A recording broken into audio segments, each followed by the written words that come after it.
নমস্কাৰ এটা নতুন ভিডিঅ'লৈ আপোনালোক সকলোকে স্বাগতম জনাইছোঁ আজি মই এই ভিডিঅ'টোত ডি মেৰিট লিষ্ট সন্দৰ্ভত কেইটামান ইনফৰমেশ্যন দিবলৈ ওলাইছোঁ আমি 4 এপ্ৰিলত PWD ভেৰিফিকেশ্যন হৈ যোৱা পাছৰে পৰা আমি মেৰিট লিষ্ট কেতিয়া প্ৰকাশ পাব তাক লৈ আমি উৎকণ্ঠাৰে বাট চাই আছোঁ ইয়াৰ ওপৰতে আমি যি দুটামান কথা আপোনালোকক জনাব বিচাৰিছোঁ আমি জানো যে এইবাৰ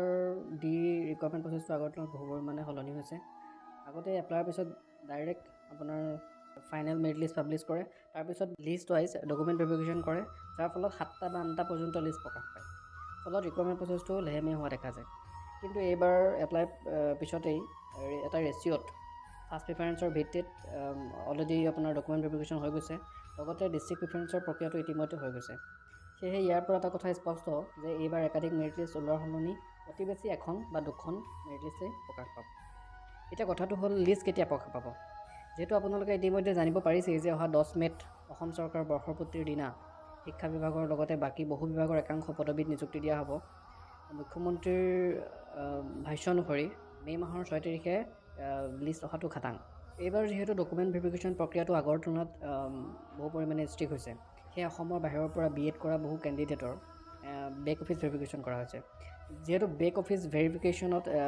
BEd ইনষ্টিটিউটৰ লগত ডিৰ ডাইৰেক্ট কণ্টেক্ট হয় আৰু কেণ্ডিডেটবোৰৰ ৰেজিষ্ট্ৰেশ্যন পৰীক্ষা কৰে সেয়েহে কেণ্ডিডেটৰ সংখ্যাৰ ওপৰত ভিত্তি কৰি এই প্ৰক্ৰিয়াটোত অলপ টাইম লগাটো স্বাভাৱিক লগতে ডিষ্ট্ৰিক্ট ৱাইজ যি PWD ভেৰিফিকেশ্যন ইতিমধ্যে হৈ গ'ল তাৰ লিষ্টটো ডিষ্ট্ৰিক্টবোৰৰ পৰা DE পোৱালৈ অলপ সময়ৰ প্ৰয়োজন হ'ব পাৰে লগতে SOSৰ ভেলিডিটি আদাৰ ছাবজেক্ট এড হোৱা নোহোৱা এইবোৰ ইছ্যুলৈ যিহেতু DEয়ে আপোনাৰ চিন্তা চৰ্চা কৰি আছে সেয়েহে লিষ্ট অহাটোত অলপ টাইম লগাটো স্বাভাৱিক শেষত এটাই ক'ম যে লিষ্ট অতি বেছি এখন বা দুখনেই ওলাব আৰু যদি দুখন লিষ্ট ওলায় তেন্তে এপ্ৰিল মাহৰ লাষ্ট উইকত এখন আৰু মে'ৰ 6 তাৰিখে ফাইনেল মেৰিট লিষ্ট প্ৰকাশ পাব আৰু যদি এখনেই ওলায় তেন্তে একেবাৰে 6 তাৰিখেই ওলোৱাটো নিশ্চিত আজি ভিডিঅ'টোত ইমানেই যদি ভিডিঅ'টো ভাল পালে তেন্তে লাইক আৰু চেনেলটো ছাবস্ক্ৰাইব কৰিবলৈ নাপাহৰিব ধন্যবাদ